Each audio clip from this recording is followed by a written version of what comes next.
முறைகேடு நடந்திருக்குன்னு சொன்னவனை மட்டும்தான் நான் இன்னைக்கு விசாரிக்க போறேன். உடனே நம்ம துஷார் மேத்தா கேங் என்ன பண்ணிருக்காங்க, யுவர் நீட் தேர்வுக்கு ரீ எக்ஸாம் நடத்துறதை மட்டும் நீங்க விசாரிக்க கூடாது, ரீ எக்ஸாம் நடத்த கூடாதுன்னு ஒரு குரூப் ஆஜராயிருக்கிறாங்க, அவங்களையும் நீங்க விசாரிக்கணும். சும்மா இஷ்டத்துக்கு பேசிட்டு இருக்க கூடாது.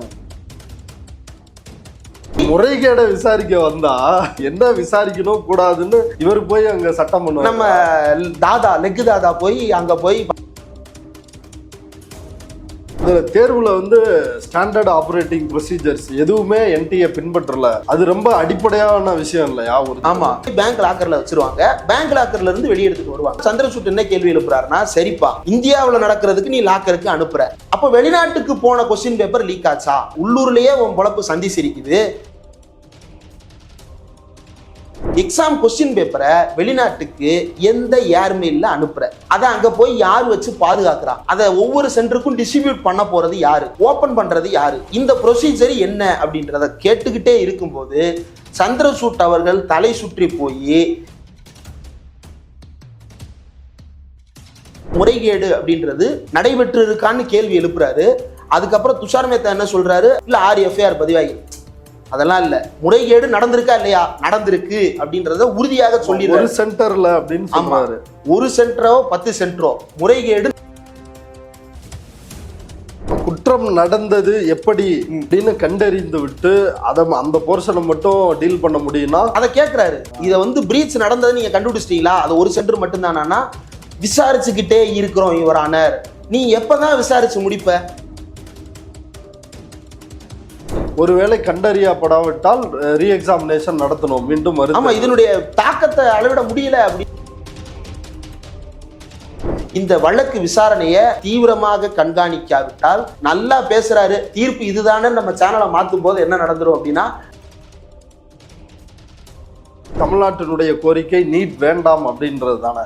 அந்த கோரிக்கைக்கு என்ன விடை? இந்த கோரிக்கைக்கு இப்போ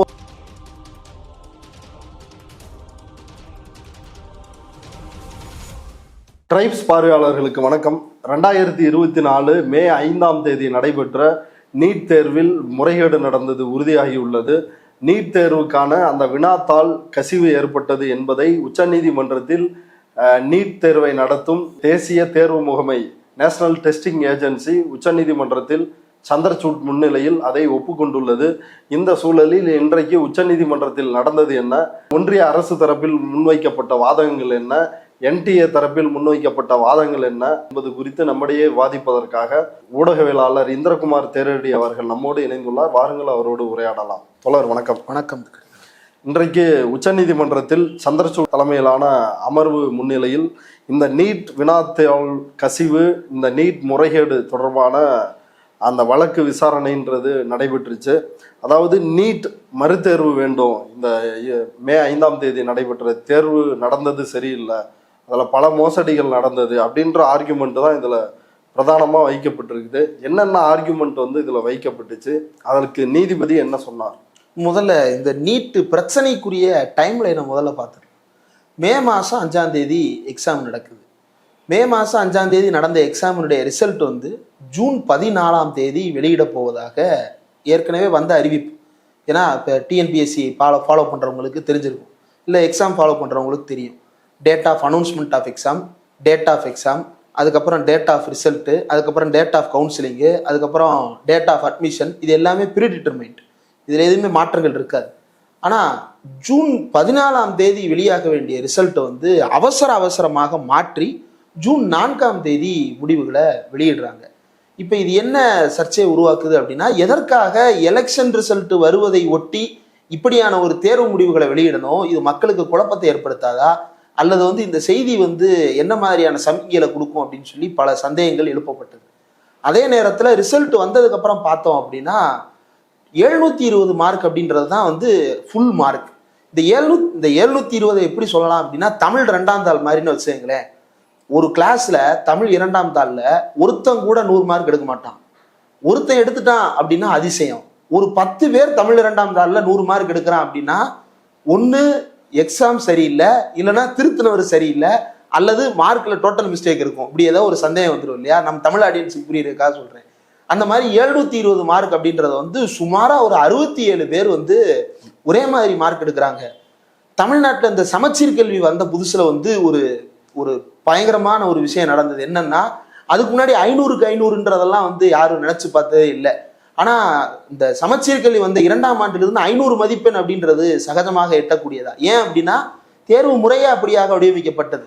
யாருமே மதிப்பெண் எடுக்கக்கூடாது அப்படின்னு வடிவமைக்கிறது வேற, மதிப்பெண் எடுத்தா பிரச்சனை இல்லைன்னு வடிவமைக்கிறது வேற. இந்த நீட் தேர்வை பொறுத்த வரைக்கும் யாரெல்லாம் எலிஜிபிலிட்டி அப்படின்னு செலக்ட் பண்றதை விட, யாரெல்லாம் இதுக்கு இன்எலிஜிபிள் அப்படின்னு இவங்க அதாவது தகுதி நீக்கம் செய்யறது அப்படின்றது தான் வந்து தேர்வினுடைய நோக்கமே. ஏன்னா 1,08,000 இடங்கள் இருக்கு, மருத்துவ இடங்கள் தோராயமா இந்தியா முழுக்க.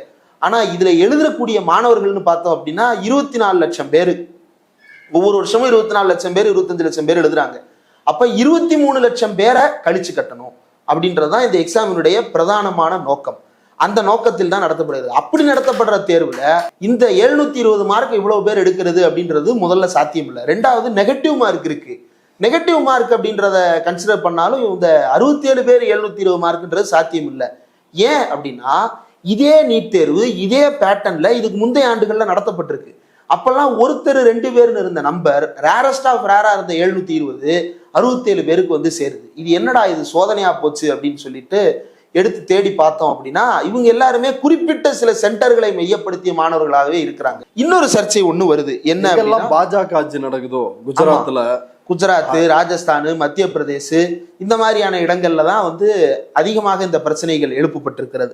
இதுல குறிப்பா வந்து 1563 மாணவர்கள், ஒரு சில சென்டரை சேர்ந்த மாணவர்கள் என்ன கம்ப்ளைண்ட் பண்றாங்க அப்படின்னா, அவங்களுக்கு வந்து டைம் லாஸ். அதாவது பேப்பர் கொடுப்பாங்க, 10 மணிக்கு பேப்பர் கொடுப்பாங்க, 10:30க்கு நீங்க எழுத ஆரம்பிக்கலாம் அப்படின்றது இருக்குல்ல, இந்த நேர முறைகளை சரியா பின்பற்றல அப்படின்னு சொல்லிட்டு சில சென்டர்கள் மாணவர்கள் புகார் கொடுக்குறாங்க. அதை எடுத்து அந்த மாணவர்களுக்கு கிரேஸ் மார்க் கொடுக்குறாங்க. பொதுவாக அந்த கிரேஸ் மார்க்ன்றது எப்படி கொடுப்பாங்கன்னா, எவ்வளவு கொஸ்டின்ஸ் அன்அட்டம்ப்டடா இருக்கோ அந்த கொஸ்டின்ஸுக்குரிய காம்பன்சேஷனை கொடுப்பாங்க. ஆனா வகைதொகை இல்லாம காம்பன்சேஷன் மார்க் கொடுக்கப்பட்டிருக்கு அப்படின்னு சொல்லி புகார் எழுது, அதை ரத்து செய்யணும்னு ஒரு சிலர், அதை வச்சுக்கணும்னு ஒரு சிலர், இப்படி புகார்கள் தொடருது. இதன் அடிப்படையில் இடையில விசாரணை நடக்கிறது. அந்த விசாரணையில என்ன முடிவு எட்டப்பட்டதுன்னா, அந்த பகுதியை சேர்ந்த மாணவர்களுக்கு ரீடெஸ்ட் வச்சிடறோம்னு வாண்டடா என்டிஏ வந்து ஆஜராயிருது. இப்ப கோர்ட்டு விசாரிச்சு இதெல்லாம் வந்துடும் அப்படின்னா, இப்ப இந்த கேஸ் அந்த கேஸா நடந்திருக்க வேண்டியது. இப்ப அப்பயே இதை தவிர்க்கிறதுக்கு என்ன பண்றாங்க அப்படின்னா, இல்ல நாங்களே மறுதேர்வு நடத்தலான்ற முடிவுக்கு வந்துட்டோம், சந்திரசூட் கையில போயிடக்கூடாது, ஆமா அப்படின்ற முடிவுக்கு முன்னாடியே வந்துதான் நாங்களே மறுதேர்வு நடத்திக்கிறோம், மறுதேர்வு விருப்பப்பட்டவங்க எழுதட்டும், விருப்பப்படாதவங்களுக்கு இந்த காம்பன்சேஷன் மார்க் கழிச்சிட்டு மிச்சம் என்ன மார்க்கோ அதை மட்டும் அறிவிக்கிறோம் அப்படின்னு சொன்னோடனே பெரும்பான்மையான மாணவர்கள் ரீ எக்ஸாம் எழுதுறாங்க. எழுதி அந்த முடிவுகளும் வந்து உடனடியாக பப்ளிஷ் ஆகி வந்துருது. இப்ப இதற்கு இடையில என்ன சர்ச்சை கிளம்புது அப்படின்னா, ஜூன் 4ஆம் தேதி ரிசல்ட் வெளியாகிறது, ஜூன் 5ஆம் தேதி இந்த டைம் லாஸுக்கான பிரச்சனை வருகிறது, ஜூன் 6ஆம் தேதி கிளாரிபிகேஷன் கொடுக்குறாங்க, ஜூன் 8ஆம் தேதி ஹை லெவல் கமிட்டி ஃபார்ம் பண்றாங்க. என்ன ஹை லெவல் கமிட்டி அப்படின்னா, இந்த நீட் முறைகேடுகள் எப்படி இந்த காம்பன்சேஷன் இதெல்லாம் வந்து ஹை லெவல் கமிட்டி ஃபார்ம் பண்றாங்க. ஹை லெவல் கமிட்டி அப்படின்னா என்ன? உயர்நிலை குழு. எதற்காக வைக்கப்படுகிறது? குற்றம், ஒரு மோசடி, ஒரு முறைகேடு நடந்திருக்கிறது, அதை விசாரிப்பதற்கு. இப்ப ஒரு உதாரணத்திற்கு, ஒரு பள்ளிக்கூடத்துல புகார், யாரு மேல? அந்த ஹெட்மாஸ்டர் மேல புகார். ஹெட்மாஸ்டர் தலைமையிலே ஒரு குழு வந்து அதை விசாரிக்கிறது அப்படின்னா அது என்ன மாதிரியான முடிவா இருக்கும்? அல்லது இப்ப இதுல வந்து என்ன பிரச்சனை, என்டிஏ இதை சரியா கையாண்டுச்சா இல்லையான்றது தானே. அதை யார் விசாரிக்கிறா அப்படின்னா, என்டிஏனுடைய சேர்மனே விசாரிக்கிறாரு, நானே வரேன்டா அப்படின்னு. பொதுவா வந்து நீதிமன்றங்கள்ல ஒரு மரபு இருக்கு, அவங்கவுங்க சம்பந்தப்பட்ட வழக்கை அவங்கவுங்க விசாரிக்க மாட்டாங்க. இடையில வந்து ஃபாலி நரிமன் அவர்கள் வழக்கு ஒன்று வரும் பொழுது, அப்பா நரிமன் விசாரிச்சதை பையன் நரிமன் வந்து இது பண்ணக்கூடாதுன்றதெல்லாம் கூட கேள்வியாகவும் சர்ச்சையாகவும் எழுப்பப்பட்டது. அந்த அளவுக்கு ஃபாலோ பண்ணுவாங்க. ஆனா இவங்க என்ன பண்றாங்க அப்படின்னா, இஷ்டத்துக்கு ஒரு கமிட்டியை போட்டு இவங்களே ஆய்வு பண்றாங்க. அவங்க தான் என்ன பண்றாங்க, ரீ எக்ஸாம் நடத்துறாங்க. அந்த சேர்மன் யாரு? இப்படி தன் பேர்லயே தன்னுடைய முறைகேடை விசாரிக்க ஒரு கமிட்டி அமைச்சிருக்காரு. இப்ப இந்த இது ரொம்ப முக்கியமான கேள்வி. இந்த சேர்மன் பேர் வந்து பிரதீப் குமார் ஜோஷி அப்படின்ற நபர். பொதுவா இப்ப யூபிஎஸ்சியா, இப்ப டிஎன்பிஎஸ்சியா எடுத்துக்கங்களேன், யாரை டிஎன்பிஎஸ்சி சேர்மனா நியமிப்பாங்க? ஒரு பெரிய ரெக்கார்ட் பிரேக்கிங் கரியர் இருக்கிறவங்கள. இப்ப நடராஜன் ஒரு ஐபிஎஸ் அதிகாரி இருந்தாரு, 1000 விமர்சனங்கள் இருக்கலாம், ஆனா குறைந்தபட்சம் அவர் வந்து ஒரு தலைமை பொறுப்புல இருந்தவர் அப்படின்ற அடிப்படையில கொண்டு வர்றாங்க. இப்ப அடுத்து வந்து சைலேந்திர பாபுவினுடைய பெயர் பரிந்துரைக்கப்பட்டது. ஏன்? சைலேந்திர பாபு மாணவர்களுக்கு வழிகாட்டும் நிகழ்ச்சிகள்ல கலந்துட்டு இருக்கிறாரு. அதையெல்லாம் தாண்டி அவருடைய அகடமிக் கெரியரா இருக்கட்டும், அவருடைய ப்ரொஃபஷனல் கெரியரா இருக்கட்டும், இது எல்லாத்துமே தலைமை பண்புகளை வெளிப்படுத்தும் வகையில் அமைஞ்சிருக்கு. அவருடைய பேர் அந்த ரெக்கமெண்டேஷன்ல வருது. நாளைக்கு சகாயம் ஐஏஎஸோ இறையன்பு ஐஏஎஸோ கூட அதை தலைமையேற்று நடத்தலாம். அப்படியாக நடத்தப்பட வேண்டிய ஒரு அமைப்பு தான் என்டிஏ.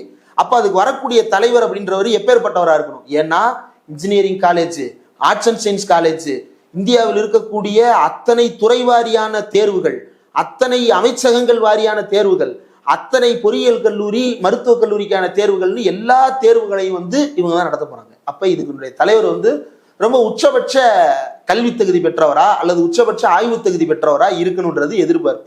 இப்போ அந்த இடத்துல தான் பிரதீப் குமார் ஜோஷி உள்ள நிற்கிறார். இந்த பிரதீப் குமார் ஜோஷி இந்த நீட்டுக்கு வந்ததற்கு பிறகு நடைபெற்ற முறைகேடுகள் தொடர்ச்சியாக இந்த தேர்வு ஆணையம், இந்த தேர்வு ஆணையம்னு சொல்லக்கூடாது, இந்த தேர்வு நடத்துகின்ற தனியார் அமைப்பு, இந்த என்டி என்ற அமைப்பு என்ன பண்றாங்க அப்படின்னா, கொஸ்டின் பேப்பர் லீக் குறித்து புகார் வந்த போதும் கூட எந்த விதமான துரித நடவடிக்கையும் எடுக்காத ஒரு அமைப்பு. இதுல இன்னைக்கு விசாரணையின் பொழுதுதான் தெரிய வருது, நீட் எக்ஸாம் ஃபாரின்ல வச்சு கூட நடத்தியிருக்கிறாங்கன்னு. இந்தியா முழுக்க சென்டர் போடுறதுலே இவனுங்களுக்கு எக்ஸ்பர்டீஸ் பத்தலன்றதுதான் நம்ம குற்றச்சாட்டு. இவனுக்கு வெளிநாட்டுக்கு போய் தேர்வு நடத்துறாங்க. இப்ப சந்திரசூட் என்ன கேள்வி எழுப்புறாரு அப்படின்னா, வெளிநாட்டுக்கு எக்ஸாம் பேப்பர் அனுப்புறனா எப்படி அனுப்புற, யாரு பாதுகாக்கிறா? நம்ம ஸ்கூல் லெவல் எக்ஸாமுக்குலாம் தெரியும். என்ன பண்ணுவாங்க, தலைமை லெவல்ல ஒரு 3 பேர் கொஸ்டின் செட் பண்ணுவாங்க, யாருன்னு யாருக்குமே தெரியாது. அங்கங்க சில வாத்தியாருங்க நான் தான் எடுத்து கொடுத்தேன்னு டியூஷன் சென்டர் வாத்தியாருங்க கிளைம் பண்ணிக்குவாங்க. சில கேள்வி சொல்லுவாங்க, சிலது வரும், சிலது வராம போகும். இதெல்லாம் அப்பப்போ வரக்கூடிய சில புகார்களா கூட வராது. இதுக்கு கழித்து கட்டக்கூடிய விஷயங்களா தான் நடக்கும். இப்போ அப்படியான விஷயங்கள் இதுல நடந்திருக்குதா? நீ கொஸ்டின் பேப்பர் செட் பண்றது யாரு அப்படின்னா என்டிஏ செட் பண்ணாது. என்டிஏ என்ன பண்ணும் அப்படின்னா, யார் நல்லா கொஸ்டின் பேப்பர் செட் பண்றாங்கன்னு தேர்வு பண்ணி அவங்கள்ட்ட கொஸ்டின் பேப்பர் எடுக்கிற வேலையை கொடுத்துருவாங்க. அங்க யாரு வேலை பார்ப்பா அப்படின்னா, இன்ஜினியரிங் முடிச்சுட்டு வேலை இல்லாம இருக்கிற இளைஞர்கள், ஆர்ட்ஸ் அண்ட் சயின்ஸ் முடிச்சுட்டு வேலை தேடிட்டு இருக்கிற இளைஞர்கள். நீங்க பாத்தீங்கன்னா மதுரை, சென்னை, தூத்துக்குடி, திருநெல்வேலி இப்படி பல இடங்கள்ல கொஸ்டின் பேப்பர் செட் பண்ற கம்பெனிகளே நடத்துறாங்க.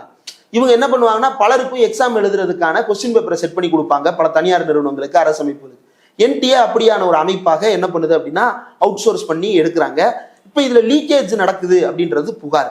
இந்த புகாருக்கு முன்னாடி இந்த என்டிஏ தலைவர் இதுக்கு முன்னாடி என்னவாலாம் இருந்தாருன்றத பார்த்தோம்னா தான் இந்த புகாரை நம்மளால புரிஞ்சுக்கிட முடியும். இவர் இதுக்கு முன்னாடி எங்க இருந்தாருன்னா, யூபிஎஸ்சி, அதாவது union public service commission. Union public service commission அப்படின்றது இந்தியாவிலேயே ரொம்ப எலிட்டான இன்ஸ்டிடியூஷன்ஸ்ல ஒன்று. எலைட் அப்படின்னா பொருளாதார அளவுகள்ல சொல்லல, அதனுடைய தன்மையின் அளவுகள்ல சொல்றேன். இந்தியா முழுக்க இருக்கக்கூடிய அரசு அதிகாரிகளை தேர்ந்தெடுக்கக்கூடிய அமைப்பு யூனியன் பப்ளிக் சர்வீஸ் கமிஷன். அந்த கமிஷன் பரிந்துரைக்கின்ற நபர்கள் தான் இந்தியா முழுக்க இந்தியா ஆட்சி பணியாளர்களாகவும், காவல் பணியாளர்களாகவும், தபால் பணியாளர்களாகவும் பணியாற்றி கொண்டிருக்கிறார்கள். அந்த அமைப்பு இதற்கு முன்னாடி பிரிட்டிஷ் ஆட்சி காலத்திலே இந்தியன் சிவில் சர்வீஸ் இருந்த பொழுது அப்போதிருந்து அதனுடைய நீட்சியாக வரக்கூடியது. ஆனா அது கான்ஸ்டிடியூஷனல் பாடி. இந்தியாவுடைய அரசியலமைப்பு சட்டம் சொல்லுது பப்ளிக் சர்வீஸ் கமிஷனுக்கு இப்படியான ஒரு அமைப்பு, இப்படியான தலைவர் இருக்கணும்னு. அதனுடைய தலைவரா இவரை நியமிக்கிறாங்க. அப்ப சிலர் என்ன நினைக்கலாம், ஆஹா யூபிஎஸ்சி தலைவரா இருந்திருக்கிறாருன்னா அப்புறம் இவ்வளவு பெரிய ஆளு. சரி, யூபிஎஸ்சி தலைவரா வர்றதுக்கு முன்னாடி இவர் என்னவா இருந்தாரு அப்படின்னு பார்த்தோம்னா, மத்திய பிரதேஷ் பப்ளிக் சர்வீஸ் கமிஷன் அப்படின்னு ஒன்று இருந்துச்சு. அந்த மத்திய பிரதேஷ் பப்ளிக் சர்வீஸ் கமிஷனுடைய தலைவராக இவர் பணியாற்றி இருக்கிறார். தலைவராக பணியாற்றி இருக்கிறார்னா அப்ப அதுக்கும் ஒரு கல்வி தகுதி வேணும். நடராஜ் ஐபிஎஸ், சைலேந்திர பாபு ஐபிஎஸ், இந்த மாதிரி ஏதோ ஒரு கல்வி தகுதி வேணும். அப்படி ஏதாவது இருக்கானா? இல்ல. ஒரு தனியார் கல்லூரியில இவர் ஒரு ஃபேக்கல்ட்டினா வாத்தியாரா இருந்த ஒருத்தரை கூட்டு மத்திய பிரதேச இதுக்கு கொண்டு வர்றாங்க. பிரதீப் குமாரா மட்டும் இருந்திருந்தாரு அப்படின்னா இவர் இந்த இடத்துக்கு வந்திருக்க முடியாது. அவர் பிரதீப் குமார் ஜோஷியாக இருக்கின்ற காரணத்தால் அவரால் மத்திய பிரதேஷ் பப்ளிக் சர்வீஸ் கமிஷன் தலைவராக வர முடியுது. நம்ம எல்லாருக்கும் நல்லா தெரிஞ்ச ஒரு ஊழல் என்ன அப்படின்னா, வியாபம் அப்படின்ற ஒரு ஊழல். இந்த வியாபம் ஊழலினுடைய அடிப்படை என்ன அப்படின்னா, பப்ளிக் சர்வீஸ் கமிஷன் எக்ஸாம் நடத்துறேன்ற பேர்ல மாணவர்களை தேவையில்லாம மனச்சிதைவுக்கு உள்ளாக்குவது, மாணவர்கள் வேலை வாய்ப்பு வேண்டுகின்ற இளைஞர்களை மனச்சிதைவுக்கு உள்ளாக்குறது, இதில் நடைபெறுகின்ற முறைகேடுகள் அல்லது போஸ்டிங் போடுறது, பேப்பர் விற்கிறது, போஸ்டிங் கொஸ்டின் பேப்பர் விற்கிறது, ஆன்சர் பேப்பரை திருத்தி கொடுக்கிறது, போஸ்டிங்க்கு எத்தனை லட்சம்னு காசு வாங்குறதுன்றது முதற்கொண்டு பல கோடிக்கணக்கான ரூபாய் மதிப்பிலான புகார்கள் இந்த மத்திய பிரதேஷ் பப்ளிக் சர்வீஸ் கமிஷன் மேல இருக்கு. அதனுடைய தலைவராக இவர் இருக்கிறார். இப்ப இவரை டைரக்டா யூபிஎஸ்சியினுடைய சேர்மனா கொண்டு வர முடியாது. டைம்ல தான் வியாபம் நடக்குது. இவர் டயத்துல தான் வியாபம் உச்சகட்டமாக தலைவிரித்து ஆடுகிறது.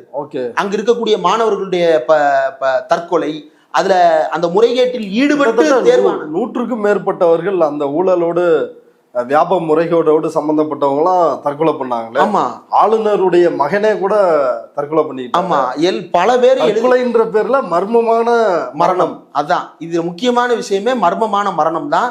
அந்த மாணவர்கள் யாருக்குமே இப்போ வரைக்கும் நீதி கிடைக்கல. இதுல சம்பந்தப்பட்ட பெரிய தலைக்கட்டு எல்லாமே பாத்தீங்க அப்படின்னா எல்லாமே ஜோஷியாகவோ அல்லது ஒரு இடபிள்யூஎஸ் கேட்டகரியில வரக்கூடிய நபர்களாகவோ மட்டும்தான் திரிவேதி திரிவேதி இப்படியான நபர்கள் தான் இருக்கிறாங்க. அதுல மத்திய பிரதேசனுடைய செக்ரட்டரியா இருக்கட்டும் அல்லது இந்த பிரதீப் குமார் ஜோஷியாக இருக்கட்டும் அல்லது அமைச்சராக இருக்கட்டும் எல்லாமே உயர் சாதியை சேர்ந்தவர்களாகவே இருக்கிறாங்க. மத்திய பிரதேசத்துல 20 வருஷமா யாருடைய ஆட்சி நடைபெறுகிறது அப்படின்றது நம்ம எல்லாருக்கும் தெரியும், பிஜேபியினுடைய ஆட்சி. இந்த உச்சகட்ட ஊழலை தலைவிரித்து ஆட்டி காட்டிய பிரதீப் குமார் ஜோஷிய டைரக்டா யூபிஎஸ்சி சேர்மனா கொண்டு வர முடியாது. ஏன்னா யூபிஎஸ்சிக்குன்னு ஒரு மதிப்பு இருக்கு. அதனால என்ன பண்றது, சரி யூபிஎஸ்சியில கொஞ்ச நாள் மெம்பரா இருந்துக்க அப்படின்னு சொல்லிட்டு யூபிஎஸ்சி மெம்பரா மாத்திட்டு சில ஆண்டுகளிலேயே அவர் யூபிஎஸ்சியினுடைய சேர்மனாக மாற்றப்படுகிறார். அதற்கடுத்து சில ஆண்டுகளிலேயே 2017ஆம் ஆண்டு அருண்ஜேட்லி தன்னுடைய பட்ஜெட் வாசிக்கும் பொழுதுதான் என்ன சொல்றாரு அப்படின்னா, தேசிய தேர்வு முகமைன்னு ஒண்ணு அமைக்க போறோம், இவங்க இனிமேல் எல்லா தேர்வுகளையும் நடத்துவாங்க. ஜேஇஇ அதாவது இன்ஜினியரிங் எக்ஸாம், நீட்டு அதாவது மெடிக்கல் எக்ஸாம், கியூட்டு அதாவது அண்டர் கிராஜுவேட்டுக்கான கலை அறிவியலுக்கான அண்டர் கிராஜுவேட் எக்ஸாம், இது எல்லாத்தையும் இவங்க தான் நடத்த போறாங்கன்னு ஒரு அமைப்பை அறிவிக்கிறார். அறிவிச்ச உடனே அது கேபினட்டின் அப்ரூவலை பெறுகிறது. ஆனால் யூபிஎஸ்சிக்கும் இதுக்கும் அடிப்படையில் இருக்கக்கூடிய வேறுபாடு என்ன அப்படின்னா, யூபிஎஸ்சின்ற ஒன்ன கான்ஸ்டிடியூஷன் உருவாக்கி தருது. இந்தியாவை பொறுத்த வரைக்கும் 2 வகையான அமைப்புகள், தன்னாட்சி பெற்ற அமைப்புகள். ஒன்னு கான்ஸ்டிடியூஷனல் பாடிஸ், இன்னொன்னு ஸ்டாச்சுட்டரி பாடிஸ்.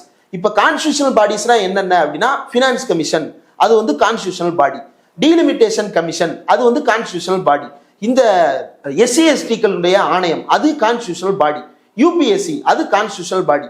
ஸ்டாச்சுட்டரி பாடி அப்படின்னா என்னன்னா, இப்ப சிபிஐ அது ஸ்டாச்சுட்டரி பாடி, நாடாளுமன்ற சட்டத்தின் ஊடாக உருவாக்கப்பட்ட அமைப்புகள். இடி அது ஸ்டாச்சுட்டரி பாடி, ஐடி அது ஸ்டாச்சுட்டரி பாடி. இதெல்லாம் சட்டத்தின் ஊடாக உருவாக்கப்பட்ட அமைப்புகள். இவையெல்லாம் அரசியலமைப்பு சாசனத்தின் மூலமாக உருவாக்கப்பட்ட அமைப்புகள். இந்த என்டிஏன்ற அமைப்பு இது 2ல ஏதோ ஒன்னா இருந்திருக்கணும்.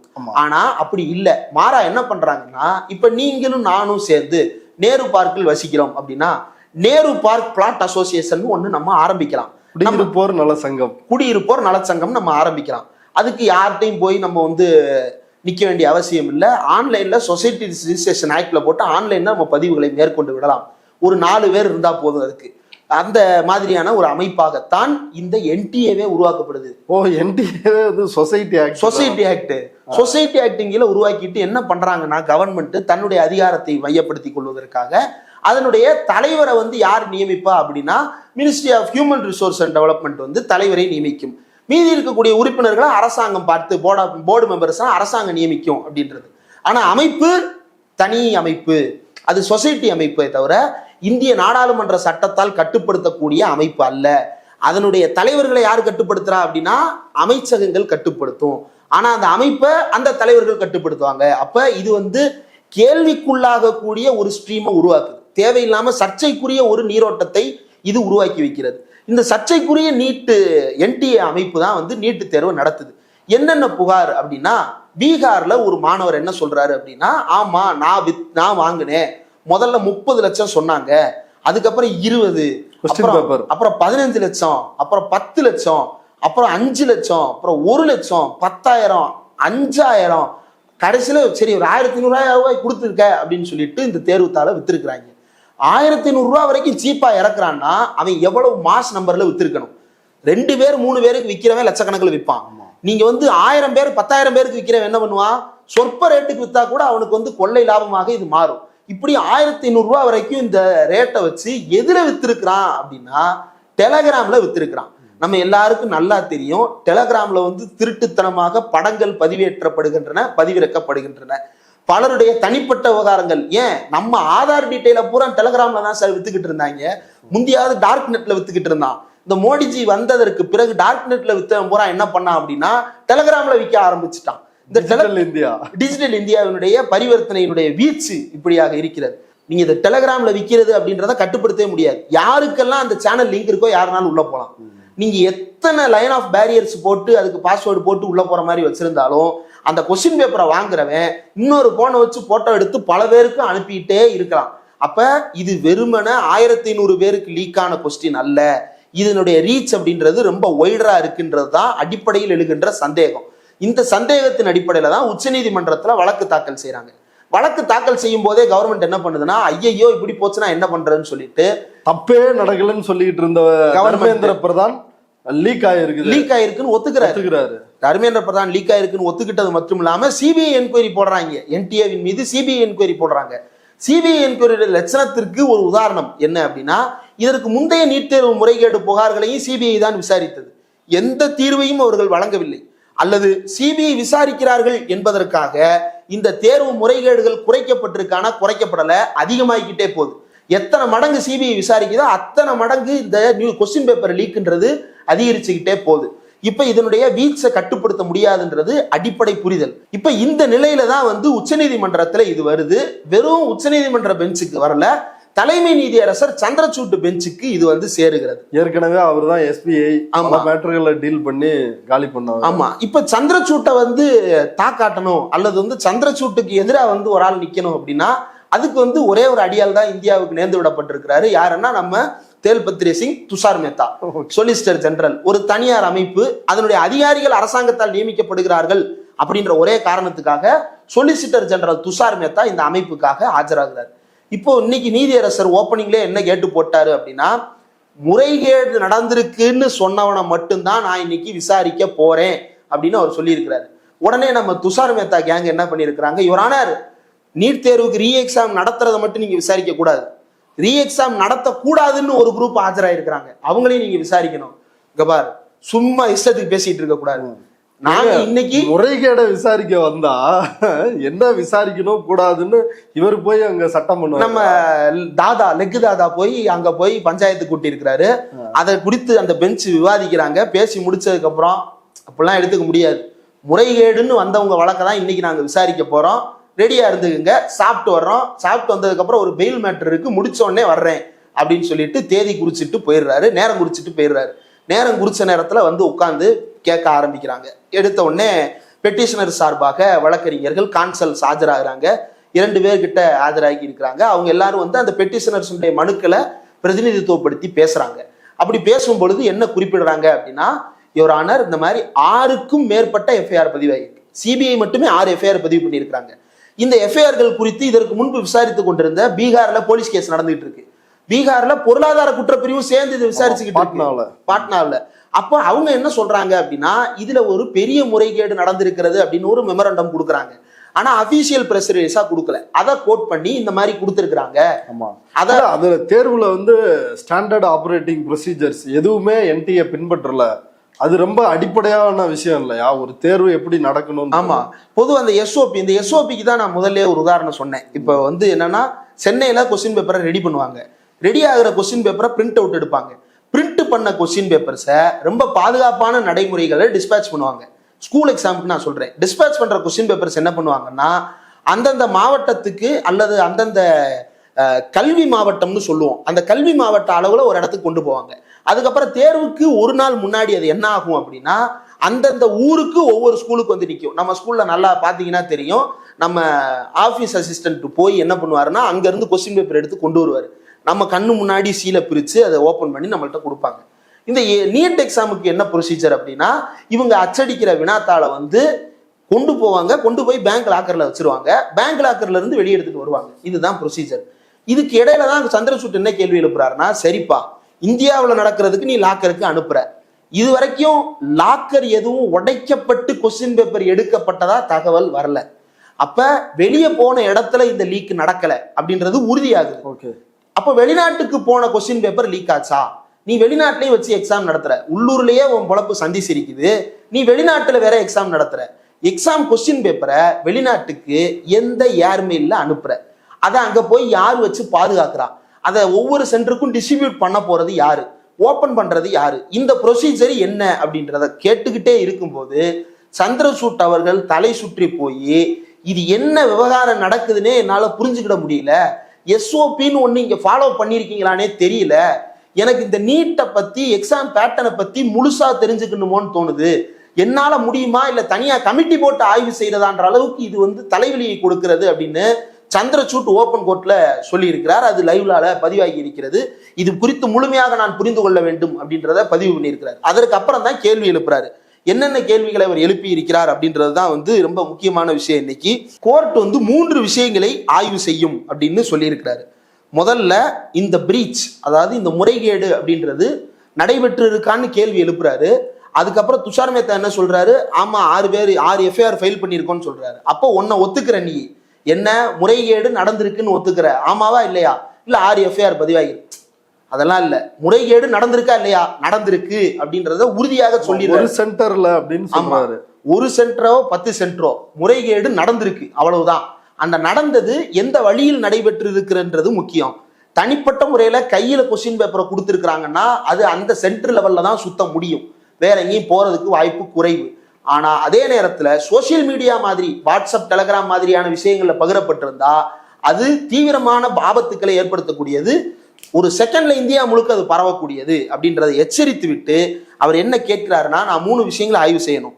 ஒண்ணு, இந்த பிரீச் வந்து சிஸ்டமிக் லெவல்ல, அதாவது இந்த அமைப்பு ரீதியாக இந்த லீக் நடைபெற்று இருக்கிறதா. ரெண்டாவது, இந்த லீக் அப்படின்றது ஒட்டுமொத்த தேர்வினுடைய உள்ளமைப்பையும் பாதித்திருக்கிறதா. மூன்றாவது என்ன அப்படின்னா, இதுல இந்த ஃப்ராட் நடவடிக்கையால பலனடைந்தவர்களையும் பிறரையும் செக்ரிகேட் பண்ண முடியுமா அப்படின்ற கேள்வி. இந்த 3மே வந்து ரொம்ப முக்கியமான கேள்விகள். ஏன்னா இதன் அடிப்படையில தான் மீண்டும் தேர்வு நடத்துவதா இல்லையா அப்படின்றது குறித்த முடிவை எட்ட முடியும். என்ன ஒரு ப்ரீ கன்க்ளூஷனுக்கு வர்றாங்கன்னா, 24 லட்சம் பேருக்கு மறுதேர்வு நடத்துறது கஷ்டம் அப்படின்ற முடிவுக்கு முன்னாடியே வர்றாங்க. அது ரொம்ப சிக்கலான ஒரு இடமாகத்தான் இந்த வழக்கில் பார்க்க வேண்டி இருக்கிறது.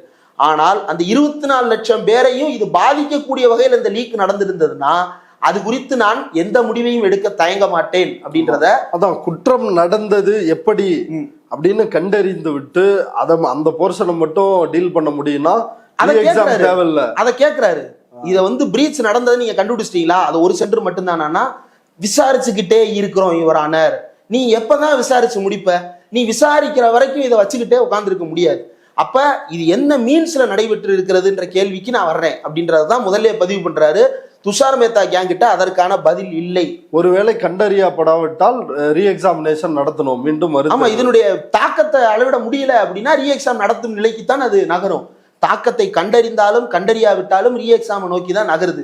இதுல அடிப்படையில் இப்போது ஜனநாயக அமைப்புகள் செய்ய வேண்டிய தேவை என்ன அப்படின்னா, உடனடியாக ஒரு பொதுநல வழக்கையோ அல்லது ரிட் மனுவையோ தாக்கல் செய்து நீட் தேர்வு என்கின்ற இந்த அமைப்பையே கேள்விக்கு உட்படுத்தும் வகையில் ஆதாரங்களை திரட்டி நீதிமன்றத்தை அணுக வேண்டும்.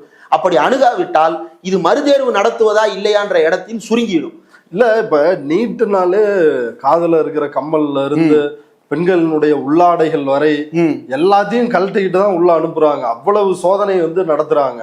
அப்படி ஒரு அமைப்பு இப்படி ஒரு கேவலமா கேடுகட்டு இந்த மாதிரி செஞ்சிருக்கிறாங்களே. இப்ப இது ரெண்டுமே எப்படி புரிஞ்சுக்கிறது? நான் வந்து சில பேர்கிட்ட கொஸ்டின் பேப்பர் கொடுத்துருவேன், வித்துருவேன், அவன் பாஸ் ஆகி வந்துடலாம். நேர்மையா இருக்கிறவன் அவனை வந்து மன உளைச்சல் படுத்தி அந்த தேர்வையே ஒழுங்கா எழுத விடக்கூடாது, அது நோக்கமா? ஆமா, இந்த மாதிரியான புகார் வந்த சென்டர்ஸ்ல எல்லாம் நீங்க பாருங்க, இப்படி கடுமையா அவங்கள பரிசோதித்து அனுப்பும் நடைமுறைகள் இல்லை. அப்ப சிஸ்டமேட்டிக்கா தான் இது நடந்திருக்கு. சிஸ்டமிக் லெவல்ல நடந்திருக்கான்னு சந்திரசூட் எழுப்புற கேள்விக்கு இந்த பரிசோதனை முறைகளை நீங்க செக் பண்ணி பார்த்தீங்கன்னாலே தெரிஞ்சிடும் எங்க சிஸ்டமிக்கா நடந்திருக்கு அப்படின்றத. நீங்க பாருங்க, சென்னை மாதிரியான நகரங்கள்லையும் மதுரை மாதிரியான நகரங்கள்லையும் அவங்க கட்டியிருக்கிற தாலியை கூட எடுத்து வச்சுட்டு தான் நீ அனுமதிப்பேன் அப்படின்னு சொல்றாங்க.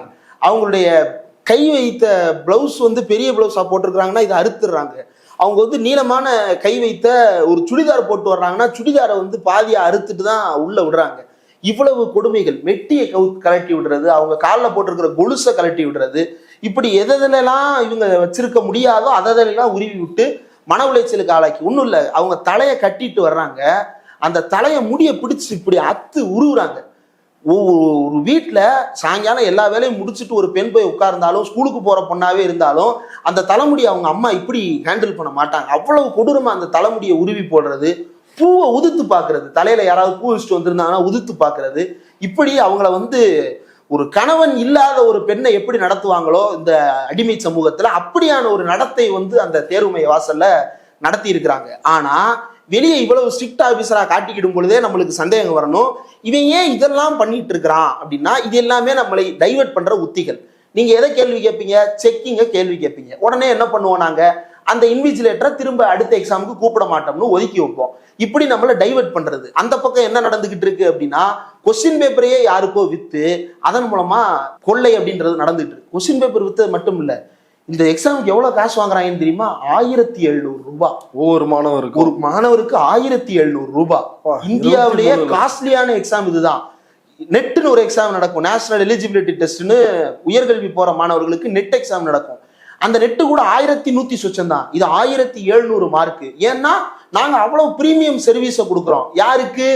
2 லட்ச ரூபா 3 லட்ச ரூபா கொடுத்து கொஸ்டின் பேப்பர் வாங்குறவனுக்கு 1700 ரூபா கொடுக்குறோம், உங்களுக்கு இல்லை அப்படின்றதான் இவங்க பேசுற அடிப்படை. இன்னொன்னு 25 கோடி இவங்களுக்கு ஒதுக்கப்பட்டது. 2017 கேபினெட் அப்ரூவ் பண்ணும்போதே 25 கோடி ஒதுக்கப்பட்டு இது ஒன் டைம் இன்வெஸ்ட்மெண்ட். இதற்கு பிறகு இந்த அமைப்பு செல்ஃப் சஸ்டெயின்டா நடந்துக்கணும். எப்படி செல்ஃப் சஸ்டெயின்டா நடக்கும் அப்படின்னா இப்படித்தான், உங்க வயிற்றுலையும் என் வயிற்றுலையும் அடிச்சு 1700 ரூபா கொள்ளை அடிச்சு 25 பேர் சம்பளம் வாங்கிட்டு அங்க போய் லட்சக்கணக்கில் கொஸ்டின் பேப்பரை வித்துட்டு இருக்கானான்ற கேள்விக்கு இன்றைக்கு உச்சநீதிமன்றம் வந்து சேர வேண்டிய தேவை ஏற்பட்டிருக்கிறது. உச்சநீதிமன்றம் 3 விஷயங்களை ரைஸ் பண்ணியிருக்கிறாங்க இன்னைக்கு. 2வதா 3 விஷயங்களை என்னன்னா, இந்த லீக் எங்கெங்கெல்லாம் நடந்துச்சுன்றது குறித்து NTA என்ன நடவடிக்கை எடுத்திருக்கிறது, இந்த லீக்கை கண்டுபிடிக்கிற நடவடிக்கைகள்ல நீங்க ஈடுபட்டீங்களா இல்லையா, கேள்வி 1. 2வது, இந்த பெனிஃபிஷியரிஸ், அதாவது இந்த ஃப்ராடு நடவடிக்கைகளால் பலனடைந்தவர்களை கண்டுபிடிக்கிறதுக்கு நீ என்னென்ன வழிமுறைகள் வச்சிருக்க அப்படின்றது.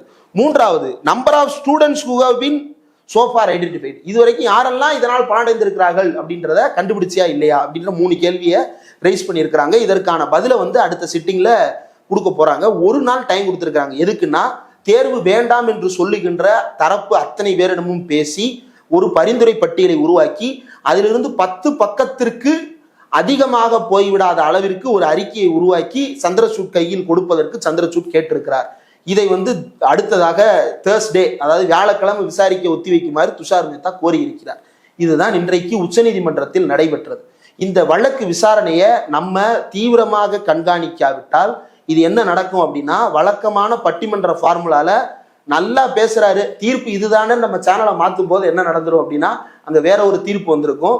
அதே மாதிரி சூப்பரா போயிட்டு இருக்கு, நல்லா போயிட்டு இருக்கு, சந்திரசூட் பட்டை கிளப்பிட்டு இருக்கிறாரு நம்ம நினைச்சுக்கிட்டு இருக்கும் போதே, நாங்க தான் சொன்னமேப்பா அப்பயே எல்லாருக்கும் எக்ஸாம் நடத்துறது கஷ்டம், ஆளுக்கு 2000 ரூபாய் காசு கட்டி இருக்கிறாங்க, போய் அலைஞ்சிருக்கிறாங்க, திரும்பலாம் எக்ஸாம் நடத்த முடியாது, பாத்துக்கங்கப்பா, அடுத்த தடவை பத்திரமா நடத்துங்கன்னு சொன்னா, இல்ல ரீடெஸ்ட்னா உங்களால தானே தப்பு நடந்திருக்குது, ஃப்ரீயா நடத்துங்க, அதை ஒத்துக்கிடாதுல, அதை ஆணையம் ஒத்துக்கிடாதுல. அதே போல ஏற்கனவே அப்பியர் ஆன மாணவர்கள் திரும்ப அப்பியர் ஆகுறதுல சிக்கல் ஏற்படுது.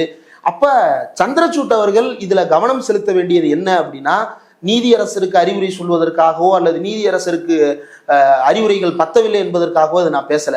இதை இந்த ஒரு தேர்வோட நிப்பாட்டி நீங்க பாக்குறீங்க. 2024 மே மாசம் எழுதி ஜூன் மாசம் அந்த ரிசல்ட்டை மட்டும் நீங்க பாக்குறீங்க. இதுக்கு முன்னாடி நடந்த ட்ராக் ரெக்கார்டு எடுத்து பாருங்க, அதன் மீது என்ன நடவடிக்கை எடுத்ததுன்ற கேள்வி. ஆள்மாறாட்டத்துல இருந்து எல்லா விஷயமும் நடந்திருக்குது. இவ்வளவையும் விசாரிக்காம இதை மட்டும் விசாரிக்கிறது அப்படின்றது கடிவாளம் போட்ட குதிரை ஓட்டத்தை போலத்தான் ஆகிவிடுமே தவிர இயற்கையாக நீதி வழங்கக்கூடியதாக இந்த தீர்ப்பு அமையாது அப்படின்றதுதான். அப்போ வியாபம் அப்படின்றது ஒரு மாநிலத்திற்குள் நடந்தது. இப்ப இந்தியா முழுமைக்கு வியாபம் ஒரு மாநிலத்தில் நடத்தப்பட்ட எக்ஸ்பிரிமெண்ட். இந்த எக்ஸ்பிரிமெண்டினுடைய தலைமை பூசாரியாக இருந்தது பிரதீப் குமார் ஜோஷி. அந்த எக்ஸ்பிரிமெண்ட்டை ஏன் அங்க பண்ணி பாக்குறாங்க அப்படின்னா, 20 வருஷமா சொபிஸ்டிகேட்டடா உயர் சாதிகளுக்கான ஆட்சி அங்க நடத்த முடியுது. இந்த ஆட்சிக்கு நடுவுல இந்த உயர் சாதிகளை எப்படியாவது அதிகாரத்தை நோக்கி நகர்த்துவது அல்லது உயர் சாதிகள் மட்டுமே இந்த அதிகாரத்தில் இருக்கும் நிலையை உறுதிப்படுத்துவது அப்படின்ற எக்ஸ்பிரிமெண்ட்டை பண்றாங்க. அந்த எக்ஸ்பிரிமெண்ட்டினுடைய வெளிப்பாடு தான் மத்திய Pradesh public service commission scam ஆகிய வியாபம்ன்ற ஸ்கேம். அதன் மூலமாக பலனடைந்த எல்லாரையும் பாருங்க, எல்லாருமே உயர் சாதியை சேர்ந்தவர்களாக இருக்கிறார்கள், எல்லாருமே ஒரு வர்க்க நிலையில் உயர்ந்த இடத்தில் இருப்பவர்களாகவே இருக்கிறார்கள். அதை இந்தியா முழுக்க அப்ளை பண்ணணும்னா என்ன, அதே பூசாரியை கூப்பிட்டு வெட்டணும்.